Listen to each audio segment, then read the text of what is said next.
Welcome to the Painter's Business Podcast with Stephanie Stover. Let's roll.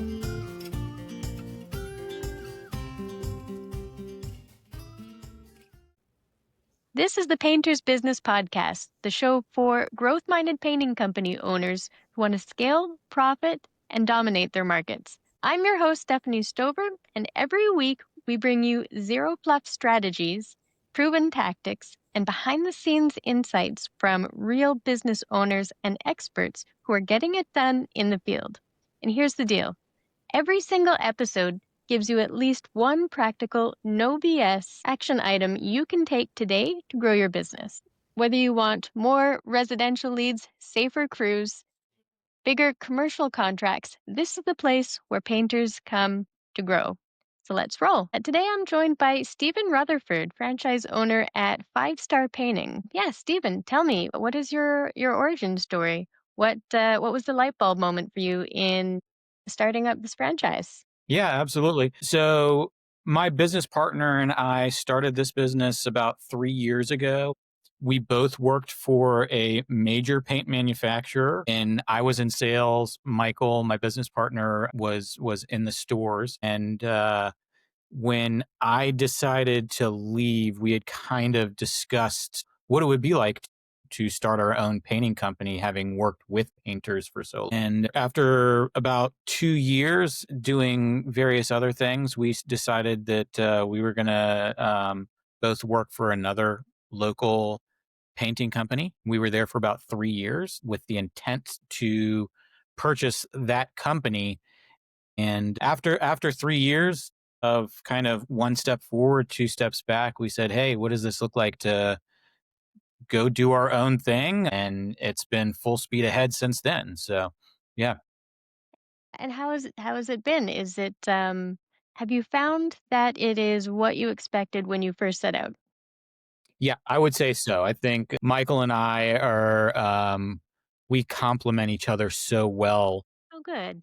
that we really, having had the experience both in the industry prior to starting a paint company, that we really had a head up on a lot of folks. Franchises, as everybody knows, tend to be more of a business in a box, right?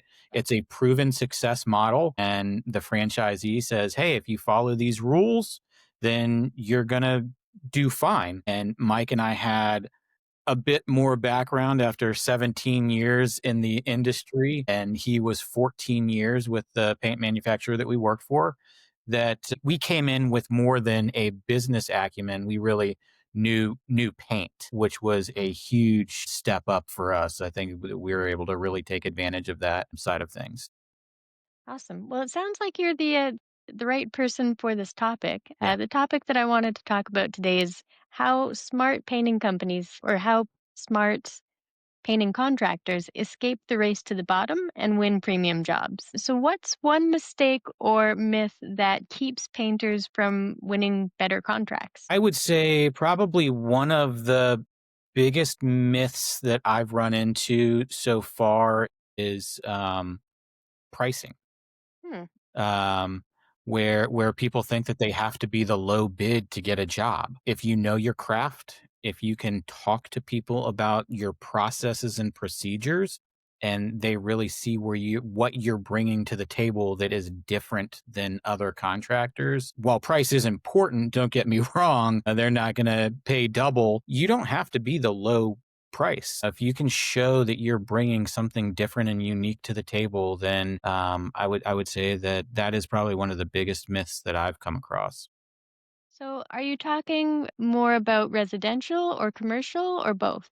I think both. Yeah, absolutely. When I'm dealing commercially, what I have found is that paying extremely close attention to your contracts, the way you write up a proposal, Mm. really separates you from the bulk of other contractors. We are very process oriented. We dot all the I's and cross all the T's, make sure that everything is understandable to everybody that's going to be looking at the contract. And I have heard time and time again in our area that your contracts were written so clearly that it didn't make sense to go elsewhere because we knew there was going to be no question based on your verbiage and the way you put your contract together. So, can you give some examples of that? Like an example of what you did differently in that contract from the typical painter? Sure. Um, one we haven't landed this job yet, but we're talking with a property management company, and we just put together an almost $400,000 estimate for the exterior of a community, and we were originally bidding against four other contractors. One of them dropped out. Everything was so detail oriented from breaking out costs of scaffolding that were needed to how we're going to apply, how many coats we're going to apply, the products that we're going to use, outlining specifics. I took into account. I worked in property management for about a year, so I kind of Hmm. had like a benefit of understanding the thought of a property manager. And one of the things that I knew when I was in property management that I wanted to avoid is contact and communication between contractors and residents. Mm, yep. It eliminates any potential risk of things that are set off cuff or, anything that could happen in that arena where you have contractors that are in front of residents. Um, so taking things into account, they have a massive courtyard that we're going to be painting, hopefully, that overlooks the pool, Hmm. right? And you can just imagine where your head goes when you have painting contractors painting by a pool. Hmm. So, I made it very specific that we wanted to push that into the end of the project, when it's getting closer to winter, so that there was less interaction and things going on around the pool, so that there Right. could be less potential, interactions of any kind of, so, and presenting that to the property manager has made a difference. Now I don't think we out of the 3 contractors, I think we are the 2nd highest, so we're right in the middle, and not too far below the highest. Hmm. And I That's a good believe spot. yeah, absolutely, we're in the middle, and, the other contractor is coming out of town, so there's very little communication, and I think that, that's one of the things that we've done is just really being very specific and detail oriented about those things. And so in that example, what I've noticed that you've done is you brought up a pain point that maybe they didn't know that they had until you recognized it and addressed it. I suspect not a lot of people do that. Yeah, I think that it's one of those things that, I bring up topics and points that a lot of other folks are hesitant to bring up Mhm. because I look at those as an advantage. If we can bring those up ahead of time and they know that we are paying specific attention to these finer details that, like you said, they have not even taken into account really, it really brings them in line and helps them to see this company really is thinking about every little thing. Mhm. And it's Okay. Do you still find yourself lowballing jobs here and there just to win the contract?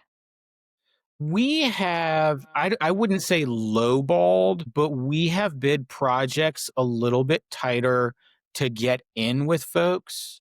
Mhm. So I think, another property management company that we've done a lot of work with now, the first couple of projects we bid very tight. I don't think that we lowballed it. I don't think that we were quite the low bid, but we were down there, and it was really so that they could experience what we have to offer.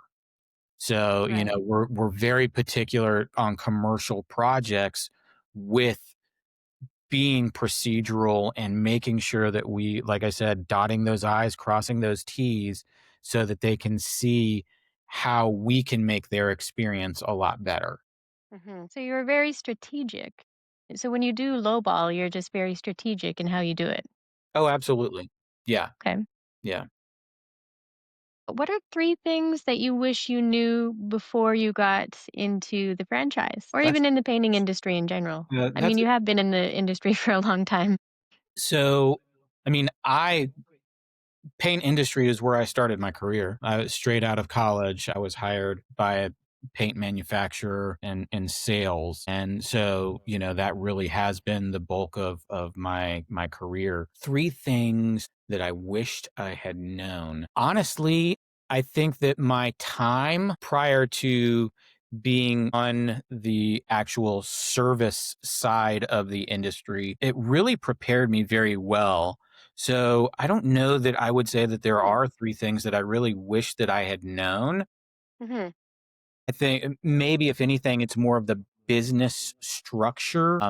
I think that accounting has been something that really, having to run the business and prepare yourself for taxes and that side of things. Have fun. I think maybe I would have taken a community college accounting class again. I was a Hmm. business major, but that stuff was so far behind me. It's just a fresher up on something like that. I think maybe another thing would be digital marketing. Hmm.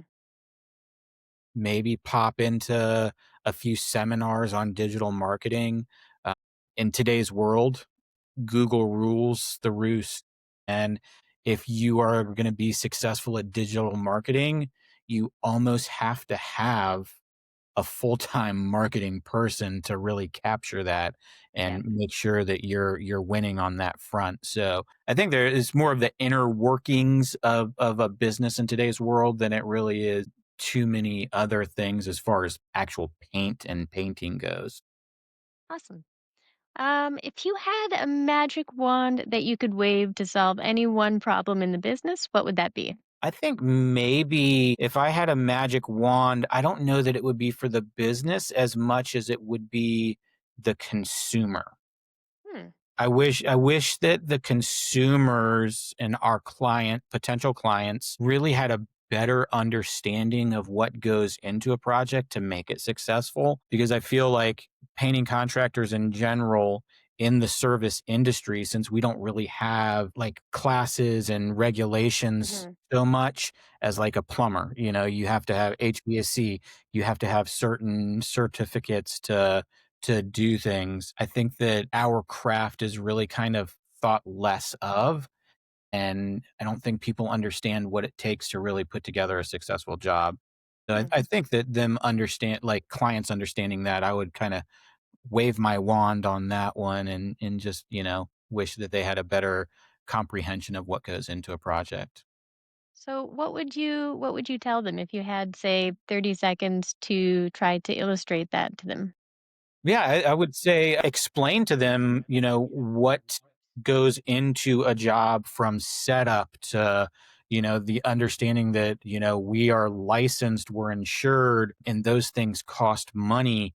So Mm. this is what drives a price. The cost of paint is going through the roof. When I first started, there was a good gallon of paint would go on sale for $20, and now that gallon of paint is over $60 a gallon. So Wow. your cost of materials is just exorbitant, and people don't really seem to take that into account. So just kind of, like a baseline structure of, hey, like, our guys get paid well. That's why your end product looks like it does. Hmm. We bring in the best guys and we pay them well. So just kind of explaining that process, I think, is important for people to understand. Okay, fantastic. So what is the biggest challenge in your business right now? I think the biggest challenge in our business right now is probably when folks are getting multiple bids on projects, whether it's residential or commercial, the gap is so far and wide that Hmm. it's confusing to, the client. Why am I getting one bid that is $1,000 and another bid that's $3,500? So I think that,